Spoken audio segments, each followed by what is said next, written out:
Ya, shalom semuanya. Kembali kita dalam pembahasan Torah bagian ke-21, Parasat Kitisah. Bagian ini dari Keluaran pasal 30 ayat 11 sampai pasal 34 ayat 35. Dari ajaran Rabbi Menachem Mendel dari Lubavitch. Saat pertama kali manusia diciptakan, mereka murni adanya. Namun setelah Hawa berjumpa dengan ular di Taman Eden pada hari pertama penciptaan, memberikan rasa hambatan spiritual padanya dan semua keturunannya. Pada saat Taurat diberikan di Gunung Sinai, kenajisan ini telah dihapuskan atau dibersihkan. Sahabat 146a. Dan dunia dipenuhi dengan cahaya ilahi. Tapi itu tidak lama. Dosa dari lembu emas ini kemudian membawa kembali semangat pengotor atau kenajisan. Meskipun ia tidak kuat seperti sebelumnya. Khidas Nitsutei Orot Sohar 3:14b. Sebelum Adam dan Hawa berdosa, mereka dapat mendengar suara dari atas dan menahan wahyu dari atas sekalipun begitu kuat. Mereka diberkati dengan kebijaksanaan yang lebih tinggi dan berdiri tegak dengan cahaya surgawi dan tidak mengenal rasa takut. Tapi ketika mereka jatuh dalam dosa, mereka tidak dapat berdiri bahkan di hadapan suara duniawi. Sohar 152b, 126b, 193b.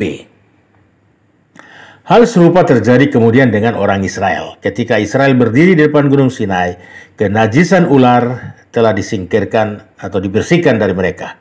Mereka dapat melekatkan diri pada pohon kehidupan dan pikiran mereka beralih ke hal-hal yang lebih tinggi dan bukan ke hal-hal yang lebih rendah. Mereka diberikan penerangan surgawi dan pengetahuan yang memenuhi mereka dengan sukacita dan kegembiraan. Tetapi ketika Israel berdosa, mereka diturunkan dari status mereka yang tinggi dan mereka kehilangan terang atau cahaya. Mereka akhirnya terkena serangan ular jahat kembali seperti sebelumnya. Dan dengan demikian membawa kematian kembali ke dunia. Hal ini membuat mereka tidak dapat melihat langsung wajah Mose yang fana atau yang bersinar. Tapi saat Mose mengajar Torah kepada Israel, mereka dapat memandang wajah Mose yang bercahaya itu. Tapi setelah selesai belajar Torah, mereka tidak sanggup untuk memandang wajah daripada Mose itu. Demikian pula Rabbi Sneur Salman dari Liadi dalam Tanya 136 bahwa di Sinai bumi mengalami rasa dunia mesianik masa depan ketika cahaya ilahi akan tampak di dunia fisik nantinya. Di Sinai secercah cahaya ini terungkap. Di Sinai Tuhan mengungkapkan dirinya melalui cahaya dengan cara terlihat oleh penglihatan fisik. Israel dapat mendengar langsung suara Tuhan. Ma'amorim Melukat 1:387. Midras yang dikutip oleh Rasi dari Keluaran 32 ayat 4 menceritakan bahwa anak lembu emas muncul dengan cara yang ajaib. Ya, perhatikan baik-baik ya. Anak lembu emas ini akan muncul dengan cara yang ajaib.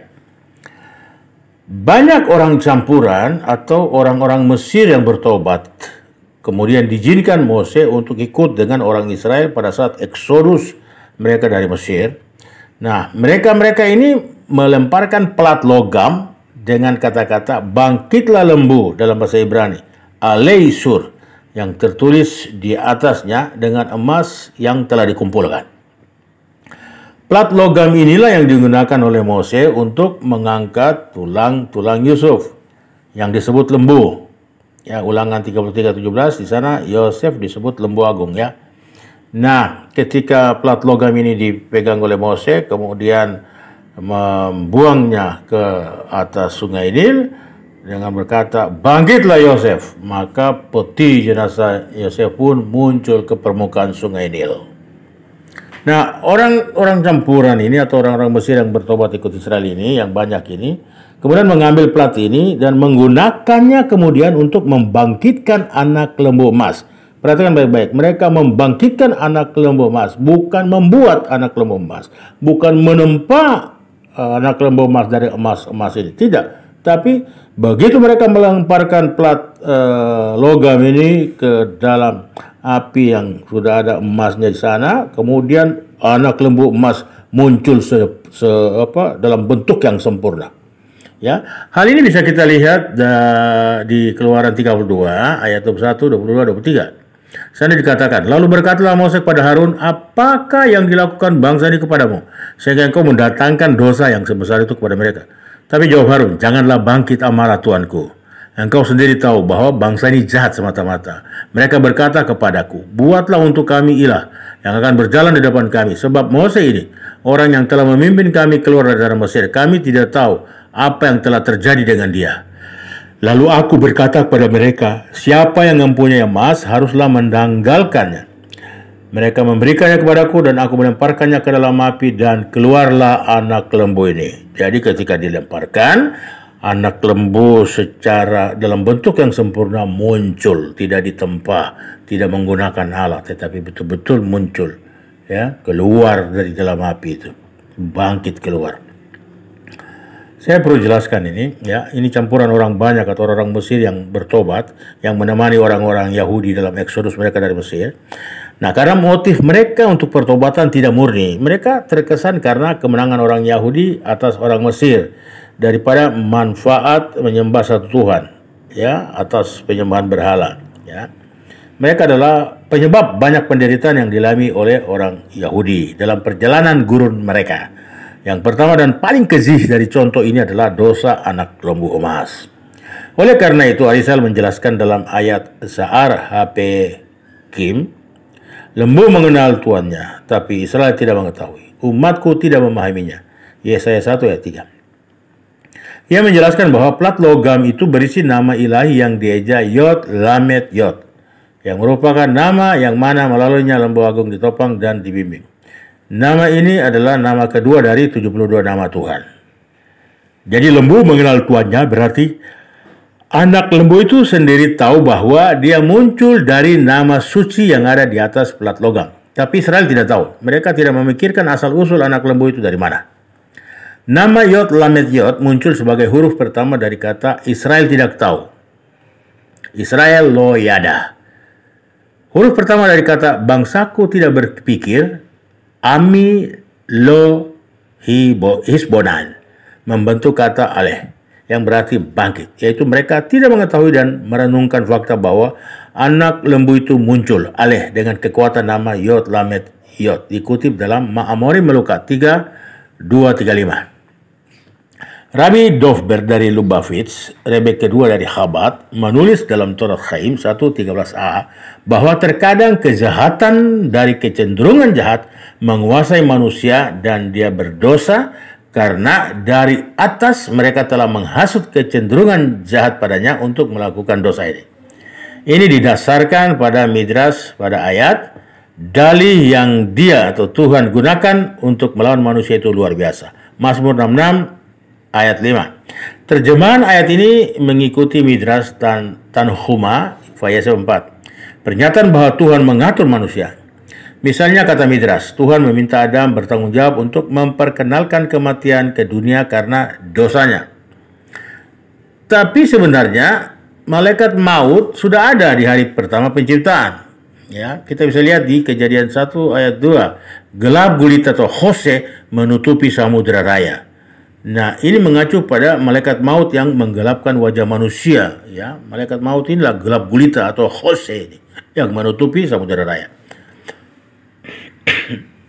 Nah, untuk menjelaskannya, manusia pada dasarnya tidak memiliki hubungan dengan dosa. Ya, Zohar dengan demikian membaca ayat tersebut demikian. Ketika jiwa berdosa sebagai seruan kejutan dari jiwa yang berdosa. Ya, ketika jiwa berdosa terkejutlah. Ini dari mana? Ini kenapa begini? Kenapa begini? Karena tadi ya, malaikat maut yang tugasnya mendatangkan atau membuat manusia untuk jatuh dalam dosa sudah ada pada hari pertama penciptaan, sedangkan manusia nanti pada hari ke-6, ya. Jadi dosa tadinya di luar manusia. Seluruh konsep dosa diperkenalkan karena Tuhan dalam kebaikannya yang besar ingin membawa manusia ke tingkat yang lebih tinggi. Sekali lagi saya katakan, lihat, perhatikan baik. Seluruh konsep dosa diperkenalkan karena Tuhan dalam kebaikannya yang besar ingin membawa manusia ke tingkat yang lebih tinggi. Ya, jadi dengan konsep dosa, ya, manusia ya jatuh dalam dosa, kemudian mereka akan bertobat. Dalam kebaikannya, Tuhan membawa mereka naik ke tingkat yang lebih tinggi. Contohnya siapa? Yehuda. Ketika dalam peristiwa dengan Tamar, dia mengakui ya di hadapan semua orang banyak bahwa saya yang salah, bukan dia, atau bukan Tamar yang salah, saya yang salah. Apa yang terjadi? Kita lihat ya bahwa akhirnya pada saat terakhir Yakov bapaknya memberkati Yehuda. Jadi dia katakan di sana apa? Yehuda adalah seperti anak singa setelah menerkam engkau naik ke suatu tempat yang tinggi. Karena itu Hase menciptakan dali, dan untuk waktu yang singkat ada kemerosotan spiritual, yaitu seperti dalam Yesaya 54 ayat 7 dikatakan, untuk sesaat aku meninggalkan kamu. Inilah dalinya, sehingga bisa diikuti dengan pendakian kembali, ya bangkit kembali setelah jatuh dalam dosa. Ya. Kita melihat gagasan tentang tujuan dosa ini dalam kasus dosa anak lembu emas. Talmud menyatakan bahwa satu-satunya alasan Israel membuat anak lembu adalah untuk memberikan jalan keluar bagi orang yang mau bertobat dari dosanya. Avodah Zarah 4b. Ya, Rashi berkomentar begini, orang Israel itu kuat dan dapat mengendalikan kecenderungan mereka. Kecenderungan mereka seharusnya tidak dapat mengalahkan mereka. Tetapi itu adalah keputusan raja untuk memberikan jalan keluar bagi orang-orang yang mau bertobat nantinya. Jika orang berdosa, dia akan berkata, saya tidak bisa bertobat karena saya tidak akan diterima atau tidak akan diampuni. Kami berkata kepadanya, pergilah dan belajarlah dari urusan dengan anak lembu emas, di mana orang Israel menyangkal keberadaan Tuhan, bahkan membelakangi Tuhan, namun pertobatan mereka diterima. Sefer Hasichot 57:52. Jadi Tuhan mengizinkan dosa anak lembu emas ini terjadi agar nantinya menjadi suatu spirit atau semangat untuk bertobat atau tersufa dari orang-orang yang mau bertobat dari dosanya. Ketika mereka ragu karena berpikir bahwa pertobatan mereka tidak akan diterima, maka tinggal kita ingatkan saja kepada mereka bahwa pernah terjadi suatu momen yang sangat memalukan dalam sejarah bangsa Yahudi, yaitu dosa anak lembu emas. Tetapi apa yang terjadi? Tuhan menerima pertobatan dan mengampuni mereka, bahkan membuat kembali bagi mereka 2 loh batu untuk mereka. Ya, Tuhan selalu punya cara untuk membawa kita kembali kepadanya. Amin. Toda Rabba Fe Shalom.